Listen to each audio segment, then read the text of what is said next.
Assalamualaikum warahmatullahi wabarakatuh. Perkenalkan, nama saya Asa Arifah Nusa dengan NPM 2001062002. Program Studi Tadris Matematika Fakultas Tarbiyah dan Ilmu Keguruan IAIN Metro. Pada kesempatan kali ini, saya akan menjelaskan materi pada mata kuliah persamaan diferensial dengan dosen pengampu Ibu Pika Merliza MPD. Adapun submateri yang akan dibahas pada kesempatan kali ini adalah klasifikasi persamaan diferensial, membentuk persamaan diferensial, dan solusi persamaan diferensial. Pertama, apa itu persamaan diferensial? Persamaan diferensial adalah sebuah persamaan matematika untuk fungsi satu variabel atau lebih, yang menghubungkan nilai fungsi itu sendiri dan turunannya dalam berbagai orde. Persamaan diferensial dapat diartikan sebagai persamaan yang memuat satu atau lebih variabel tak bebas beserta turunannya terhadap variabel-variabel bebas. Persamaan diferensial yang memuat suatu variabel tak bebas Y dan variabel bebas X biasa dinotasikan dengan dy per dx atau y aksen X atau y aksen, yang dapat dibaca sebagai turunan pertama variabel tak bebas Y terhadap variabel bebas X.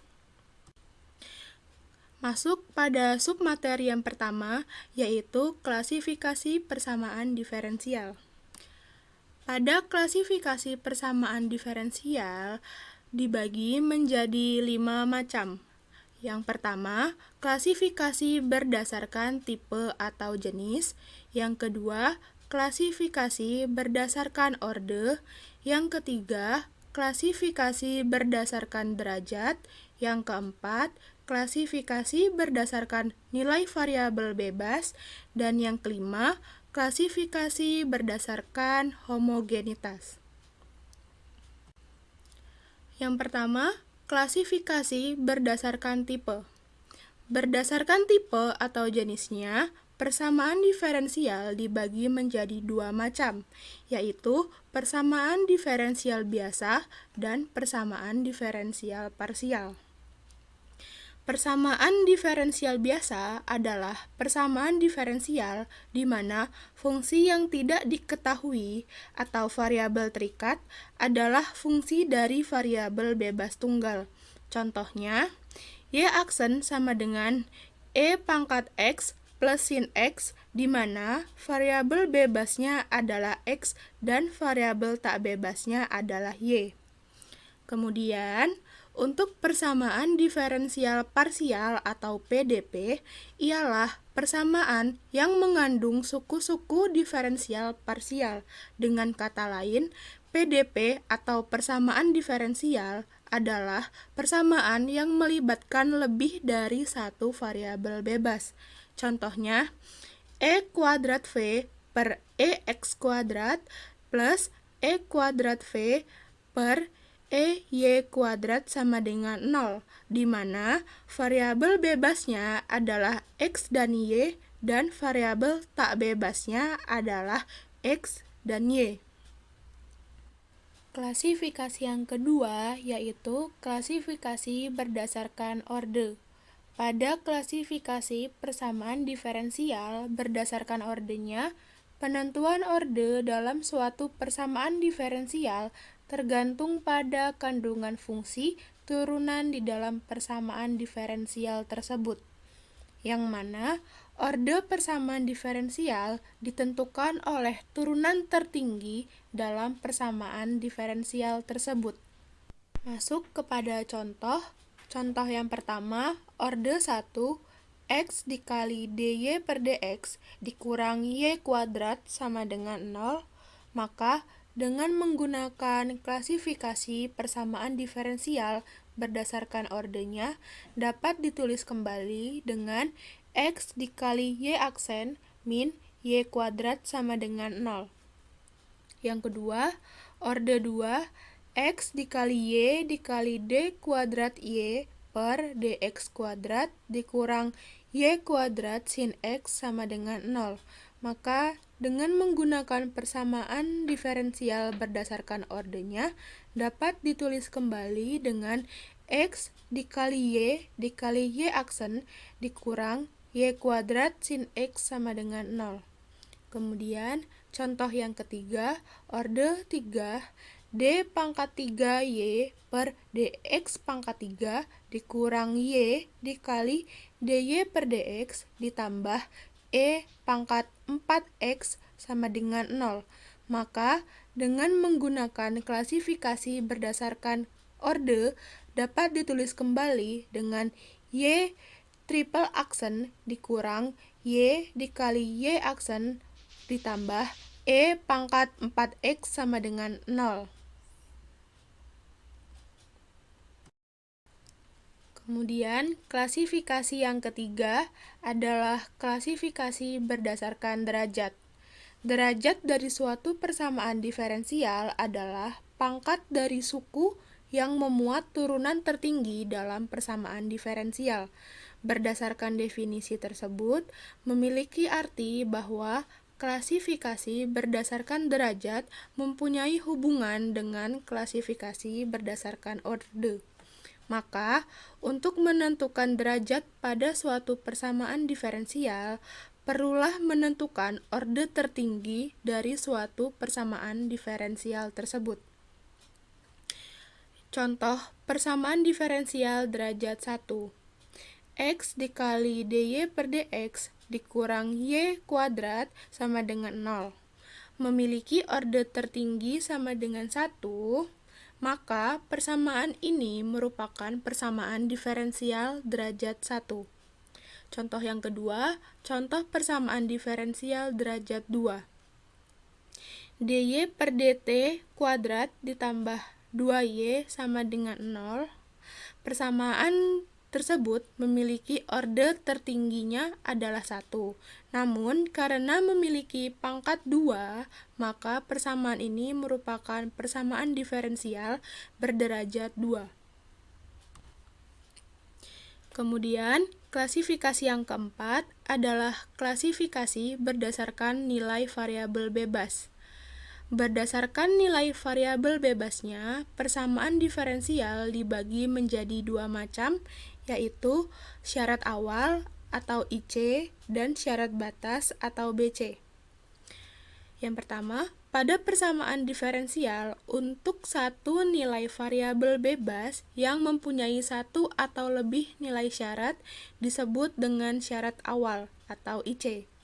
Persamaan diferensial dengan syarat awal dikatakan sebagai suatu masalah nilai awal. Contohnya, 4Y double aksen ditambah 23Y aksen sama dengan E pangkat X, di mana Y sama dengan 2, maka persamaan bernilai 1, dan di mana Y bernilai 2, maka persamaan bernilai 5. Persamaan di atas merupakan persamaan diferensial dengan masalah awal karena dua syarat X yang sama, yaitu X sama dengan 2.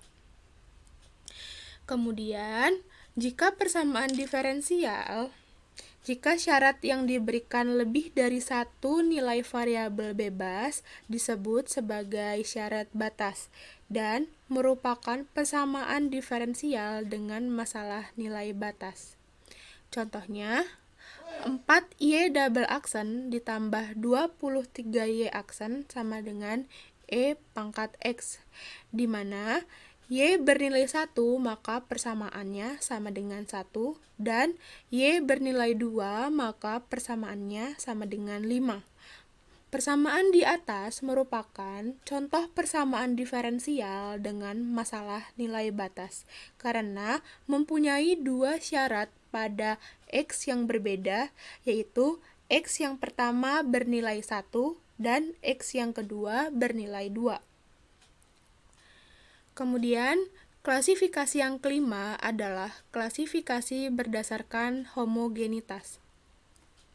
Yang pertama, letakkan semua suku-suku persamaan yang melibatkan variabel dependen di ruas kiri. Jika tidak ada yang tersisa di ruas kanan, maka persamaan tersebut disebut homogen atau unforced. Dan jika ada suku yang melibatkan T atau konstanta tetapi bukan Y dan tersisa di ruas kanan, maka persamaan tersebut dinamakan non-homogen atau forced.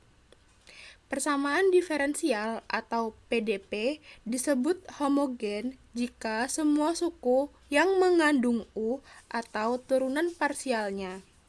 Sebaliknya, jika kondisi sebaliknya, maka disebut non-homogen.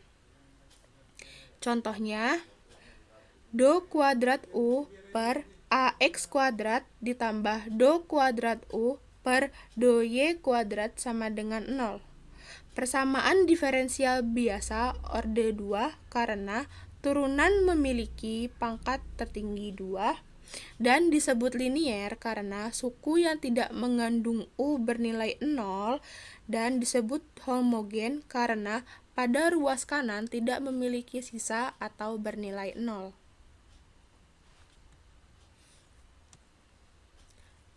Kita masuk pada submateri yang kedua, yaitu membentuk persamaan diferensial. Dalam membentuk persamaan diferensial, perlu memperhatikan beberapa langkah dalam proses pembentukan suatu persamaan diferensial. Yang langkah-langkah pembentukan persamaan diferensial antara lain, yang pertama, tentukan banyaknya konstanta sembarang. Yang kedua, tentukan persamaan sebanyak-banyaknya konstanta sembarang. Dan yang ketiga, jika masih memuat konstanta sembarang, maka konstanta tersebut perlu untuk dihilangkan terlebih dahulu dengan melibatkan soal dan turunannya atau diferensialnya. Contohnya, yang pertama, Y sama dengan X kuadrat plus X plus C, di mana C merupakan konstanta sembarang, maka Y aksen atau turunan dari Y sama dengan 2X plus 1. Yang kedua, Y sama dengan A sin X plus B cos X, di mana A dan B merupakan konstanta sembarang, maka dapat kita turunkan sebagai berikut. Turunan pertama Y sama dengan A cos X dikurang B sin X. Turunan kedua Y sama dengan min A sin X min B cos X. Turunan keduanya maka menghasilkan min dalam kurung A sin X plus B cos X sama dengan min Y, maka min Y dipindah ruas menjadi Y double aksen ditambah Y sama dengan 0. Submateri yang ketiga yaitu solusi persamaan diferensial. Solusi dari persamaan diferensial adalah sembarang fungsi yang memenuhi persamaan diferensial tersebut. Solusi dari persamaan diferensial orde n pada suatu interval L adalah suatu fungsi Y sama dengan fx yang memiliki paling sedikit turunan sampai ke n pada interval L dan memenuhi persamaan diferensial yang diberikan untuk semua x di interval L. Secara umum, solusi pada persamaan diferensial dapat dibedakan menjadi beberapa macam, yaitu solusi umum dan solusi khusus, solusi implisit dan solusi eksplisit, dan solusi singular. Yang pertama adalah solusi dari suatu persamaan diferensial dapat muncul dalam bentuk fungsi implisit ataupun fungsi eksplisit. Apabila solusi yang muncul merupakan fungsi implisit, maka solusi tersebut dinamakan solusi implisit, sebagaimana ditunjukkan oleh fungsi G dalam kurung X, Y sama dengan 0.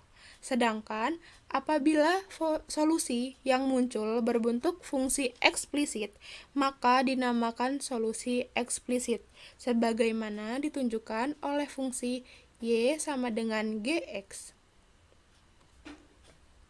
Yang kedua, solusi umum.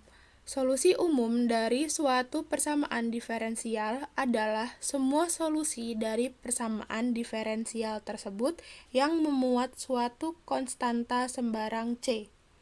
Apabila dari sembarang C tersebut dipilih C tertentu, maka solusi yang diperoleh merupakan solusi khusus dari persamaan diferensial. Kemudian solusi yang terakhir adalah selain solusi umum dan solusi khusus dari suatu persamaan diferensial, ada lagi solusi lain yang merupakan solusi tambahan dari suatu persamaan diferensial. Solusi tambahan ini tidak dapat diperoleh dari solusi umum dengan mengganti konstanta sembarang C. Solusi tambahan ini dikenal sebagai solusi singular. Kita masuk pada contoh soal. Contoh yang pertama, contoh pada solusi implisit dan eksplisit. Yang pertama, perhatikan fungsi y sama dengan 2e pangkat 3x. Apakah yang dapat dijelaskan dari fungsi tersebut? Jawabannya, fungsi tersebut merupakan solusi eksplisit dari persamaan diferensial y aksen plus 3y sama dengan 0. Yang kedua, perhatikan fungsi berikut. X pangkat 2 ditambah Y pangkat 2 dikurang 4 sama dengan 0, di mana Y lebih dari 0.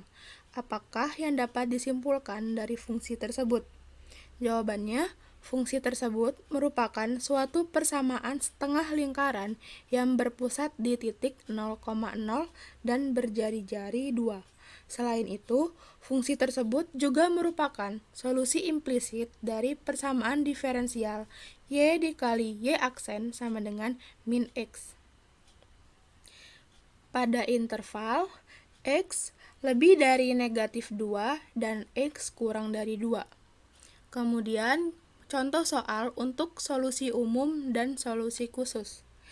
Perhatikan persamaan diferensial y aksen sama dengan sin x. Jelaskan solusi umum dan khusus dari persamaan diferensial tersebut. Jawabannya, solusi umum dari persamaan diferensial tersebut adalah y sama dengan min cos x plus c, dengan c adalah konstanta sembarang. Dan apabila dipilih C tertentu, dimisalkan C sama dengan 2, atau C sama dengan negatif 5, atau C sama dengan 3/7, dan sebagainya, maka akan diperoleh suatu fungsi khusus dari persamaan diferensial tersebut.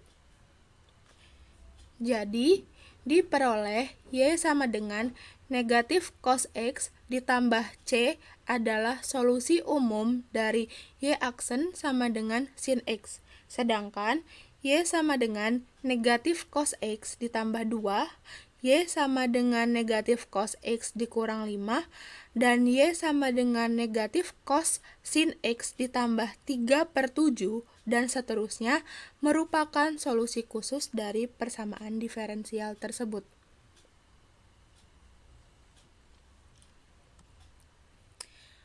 Baik, mungkin cukup sekian materi yang dapat saya sampaikan pada kesempatan kali ini. Mohon maaf apabila terdapat kesalahan dalam penyampaian. Terima kasih bagi yang sudah menonton. Saya akhiri. Wassalamualaikum warahmatullahi wabarakatuh.